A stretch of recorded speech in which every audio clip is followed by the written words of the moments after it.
क्या इजराइल बचेगा या फिर ईरान बचेगा? क्या ये आग सिर्फ रेगिस्तान में ही सुलगती रहेगी या फिर धीरे धीरे जो संकेत मिल रहे हैं इसमें दुनिया भी झुलसेगी? इसका असर भारत पर क्या होगा? क्या ये युद्ध सीमाओं की रक्षा से कहीं आगे निकल चुका है? दुनिया में कई लोग हैं जो इसे अच्छाई और बुराई का संघर्ष कह रहे हैं। कोई इसे रक्षा और आक्रामकता के बीच का अंतर बताकर युद्ध समझा रहे हैं, लेकिन सच्चाई ये है कि आज दुनिया में तमाम लोगों ने इजराइल और ईरान के इस युद्ध में अपनी अपनी कहानी, अपने अपने हीरोज ढूंढ ली है। और इस सब के बीच में इजराइल से लेकर ईरान पर शहरों पर सायरन बज रहे हैं, जमीन के नीचे बंकर है, जनता की आंखों में डर है। दुनिया के कई देश जो है इसमें मोहरे हैं, कुछ खुले तौर पर सामने, कुछ पर्दे के पीछे। और सवाल इनमें ये है कि क्या एक गलत कदम रेगिस्तान से सारी दुनिया में तबाही का नया दौर पैदा कर देगा? सवाल ये भी है कि ये युद्ध आखिर क्यों छिड़ा? सवाल ये भी कि कौन कितना ताकतवर है? सवाल ये कि इन दोनों देशों का इतिहास क्या कहता है? सवाल ये कि अगर ये दोनों देश आपस में लड़ते हैं तो कौन जीतेगा? कौन इस जंग में किसके साथ खड़ा है? और भारतीय के तौर पर हमारे ऊपर इजराइल और ईरान की जंग का कितना असर है?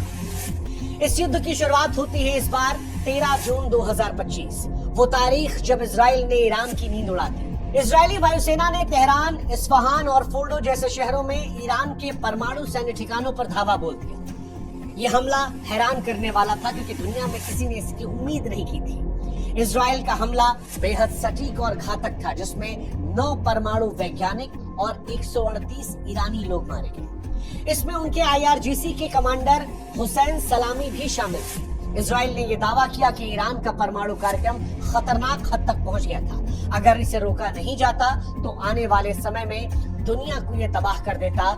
ऐसे में इजराइल का दावा कि हमने दुनिया को बचाया है, यह हमला जरूरी था।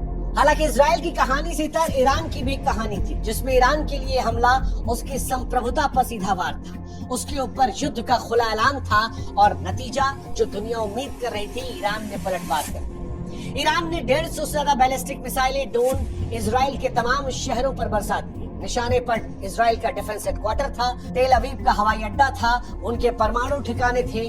नतीजा ये हुआ कि इजराइल में सायरन बजने लगे, लोग बंकरों में दौड़ पड़े, सड़कों पर मलबे के ढेर लग गए। ईरान के सुप्रीम कमांडर ने कहा कि इजराइल की गुस्ताखी का जवाब हमने दिया है और ये सिर्फ शुरुआत है, ये सिर्फ शुरुआत है। जिस तरह की तस्वीरें गाजा में आती थी, वही तस्वीरें अब इजराइल के शहरों में दिख रही थी, जहां शहर भर में मलबे का ढेर भरा पड़ा था। ये सवाल भी उठा कि क्या इजराइल का वो अवैध कवच, उनका डिफेंस सिस्टम एक प्रचार था, PR था? इजराइल जो ये दावा करता था कि हमारे डिफेंस सिस्टम से मिसाइलें बच नहीं पाती हैं, उसके शहर में मलबे दिखाई पड़ रहे थे और ये सवाल उठा रहे थे। हालांकि इजराइल ये दावा करता है कि ईरान ने 150 से अधिक मिसाइलें दागी, ड्रोन दागे, अधिकतर को उसके डिफेंस सिस्टम ने उड़ा दिया। सिर्फ 3 से 4 मिसाइलें गिरी और नतीजा जो था वो उन बिल्डिंगों में टूट फूट के तौर पर दिखाई पड़ा। ईरान दूसरी तरफ ये दावा कर रहा है कि इजराइल का डिफेंस सिस्टम जो है वो कागज का शेर है। वो दिखा रहे हैं तस्वीरें, सोशल मीडिया पर प्रचार कर रहे हैं। ईरान ये दावा कर रहा है कि हमने इजराइल की हवा टाइट कर दी है। जिस आयरन डोम की मिसाल सारी दुनिया देती है, उसकी नाक के नीचे से दर्जनों मिसाइलें हमने ठोक दी है। वहीं इजराइल ये कह रहा है कि ये इंफॉर्मेशन वॉर का हिस्सा है। दुनिया उन 3 मिसाइलों पर ध्यान दे रही है, जिसकी वजह से ईरान जश्न मना रहा है। इजराइल भी कह रहा है कि इस जवाब का भी जवाब और करारा दिया जाएगा। लेकिन सच ये भी है कि इजराइल पर जो हमला हुआ उसमें इजरायली नागरिकों की मौत नहीं हुई, लेकिन इजराइल ने जो हमला किया था उसमें 138 लोगों की मौत हुई थी। कई परमाणु वैज्ञानिकों की मौत हो गई थी, जो ईरान के लिए एक बहुत बड़ा झटका है। हालांकि ईरान का जवाब भी इजराइल के शहरों में दहशत फैलाने वाला है।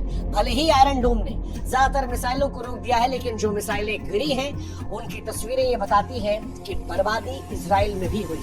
और इसीलिए हम कह रहे हैं कि अब ये युद्ध धीरे धीरे सिर्फ हथियारों का नहीं है, ये युद्ध अब प्रचार का भी हो गया है, मनोवैज्ञानिक दबाव का भी हो गया है। ईरान ने जब मिसाइलें दागी तो उसने इजराइल को एक संदेश भी दिया कि तुम्हारे पास तकनीक है, तुम्हारे पास जज्बा है, रणनीति है, लेकिन जवाब हम भी देंगे। ईरान ने भी अपने प्रॉक्सी समूहों को भी एक्टिवेट कर दिया है। हिजबुल्लाह से लेकर हमास से लेकर यमन के हुती विद्रोही, अब वो भी इजराइल पर हमला कर रहे हैं, लगातार निशाना साध रहे हैं। ईरान का मकसद है कि इजराइल को चारों तरफ से घेरा जाए और उसके सहयोगियों को कमजोर किया जाए।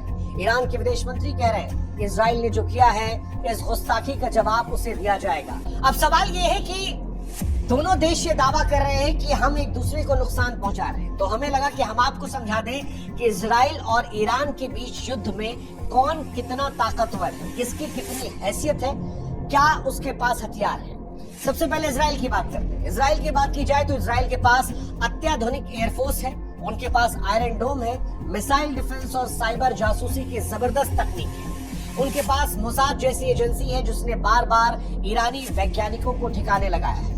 इजराइल के पास परमाणु हथियार है, भले ही उसने कभी सार्वजनिक तौर पे स्वीकारा ना हो। हालांकि इजराइल की भी कमजोरी है, इजराइल का क्षेत्रफल छोटा है जिससे लंबी जंग में ज्यादा नुकसान होगा। जब कोई मिसाइल इजराइल पर गिरेगी तो उसके शहरों में नुकसान होगा। इजराइल को परेशान करने के लिए हिजबुल्ला, हमास जैसे प्रॉक्सी समूह जो है वो चारों तरफ से घेर रखे हैं। इनके नागरिकों में दहशत महसूस की जा सकती है क्योंकि वो बंकरों में छिपे हुए हैं। जहां तक बात ईरान की है, ईरान के पास दमदार मिसाइल रेंज है, तेजी से उभरती ड्रोन तकनीक और एक खतरनाक प्रॉक्सी नेटवर्क है जिसमें हिजबुल्ला जो लेबनान में है, हुती जो यमन में है और हमास जो गाजा में है, ये ईरान के इशारों पर चलते हैं।